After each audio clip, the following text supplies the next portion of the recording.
Kehidupan manusia penuh dengan ketidakpastian. Kita tidak pernah tahu apa yang akan terjadi pada hari esok. Sama halnya dengan organisasi pemerintahan. Bagi organisasi, ketidakpastian adalah sesuatu yang pasti terjadi. Ketidakpastian dapat menyebabkan dampak yang besar, yaitu tidak tercapainya tujuan organisasi. Dampak dari ketidakpastian yang berpotensi terjadi disebut dengan risiko. Contoh sederhana, saat musim hujan di Ngawi, akan ada kemungkinan terjadinya pohon tumbang, banjir, hingga gagal panen. Kemungkinan yang masih berpotensi ini disebut dengan risiko. Bayo, udah nih ngeri tenan. Ngerti ra? Lanok wet ambruk kae lho nang Padas. Astagfirullah, mau mesti ono ngono kuwi. Jaga bae Pak Eko nek wadungan wingi lho, ya padha ambruk. Banjiran pisan nang kono. Apes tenan. Nah, risiko yang gagal diantisipasi seperti kejadian tersebut berubah menjadi masalah. Jadi, risiko tidak sama dengan masalah ya sahabat. Risiko menurut Perbub Ngawi nomor 95 tahun 2022 adalah kemungkinan kejadian yang mengancam pencapaian tujuan kegiatan dan sasaran perangkat daerah. Risiko tidak dapat dihilangkan, namun dapat diminimalisir. Agar risiko dapat diminimalisir, maka risiko harus dikelola yang kemudian dikenal dengan manajemen risiko.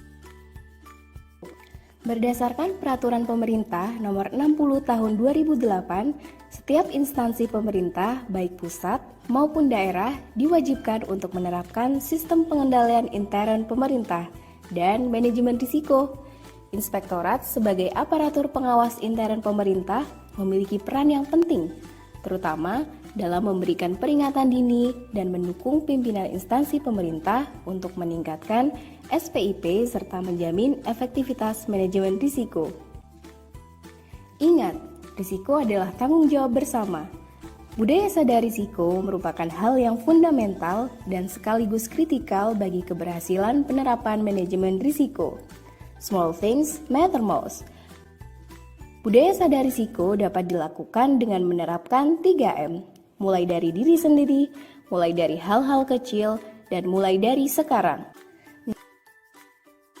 Misalnya, di inspektorat, adanya penugasan mandatori baru seperti review tata kelola BMD dengan waktu penugasan yang sedikit, seharusnya membuat kita sadar akan adanya risiko kualitas hasil review yang tidak maksimal. Jika kita menerapkan budaya sadar risiko, maka kita akan mempelajari peraturan dan prosedur tentang review tata kelola BMD dengan sungguh-sungguh, serta melakukan komunikasi intens dengan rekan satu tim, agar kegagalan dalam melaksanakan review tata kelola BMD dapat diminimalisir. Afterwards, di Inspektorat Kabupaten Ngawi, pemahaman tentang risiko bisa dilakukan dengan menampilkan risiko-risiko yang ada pada saat melaksanakan pelatihan di kantor sendiri. Sehingga APIP memahami risiko tersebut dan memahami apa yang harus dilakukan untuk memitigasi risiko. Selanjutnya, budaya sadar risiko dapat berhasil jika para pemilik risiko memahami pentingnya manajemen risiko. Nah, dalam video ini, kita akan melihat 5 poin penting manajemen risiko untuk pemerintah daerah. Pertama, manajemen risiko dapat meningkatkan kemungkinan pencapaian sasaran organisasi. Kenapa hal ini bisa terjadi?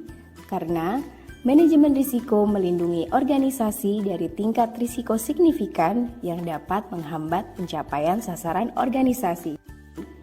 Kedua, meningkatkan efektivitas dan efisiensi penggunaan sumber daya organisasi. Hal ini sesuai dengan prinsip mencegah lebih baik daripada mengobati. Dengan diterapkannya manajemen risiko, maka penggunaan sumber daya organisasi akan lebih efisien dan efektif, di mana jika risiko-risiko tersebut tidak dikelola, akan berdampak lebih besar terhadap penggunaan sumber daya. Ketiga, meningkatkan kepercayaan masyarakat. Dengan adanya tata kelola terhadap risiko yang dihadapi, maka dapat dipastikan tingkat kepercayaan masyarakat akan meningkat. Hal ini terjadi karena kejadian yang menghambat pencapaian sasaran organisasi telah ditangani dengan baik. Keempat, meningkatkan nilai tambah organisasi. Karena manajemen risiko berkontribusi terhadap pencapaian tujuan organisasi yang dibuktikan dengan terjadinya peningkatan kinerja, dengan adanya efisiensi dalam operasional organisasi, kualitas layanan, tata kelola organisasi, dan reputasi. Maka, risiko yang dikelola dan dimitigasi dengan baik akan meningkatkan reputasi organisasi. Kelima, memberikan dasar yang kuat dalam pengambilan keputusan dan perencanaan. Manajemen risiko dapat membantu menunjukkan semua risiko yang ada. Mana risiko yang dapat diterima, dan mana risiko yang memerlukan perlakuan lebih lanjut. Manajemen risiko juga memantau apakah perlakuan risiko yang telah diambil memadai dan cukup efektif atau tidak. Informasi tersebut merupakan bagian penting dari proses pengambilan keputusan.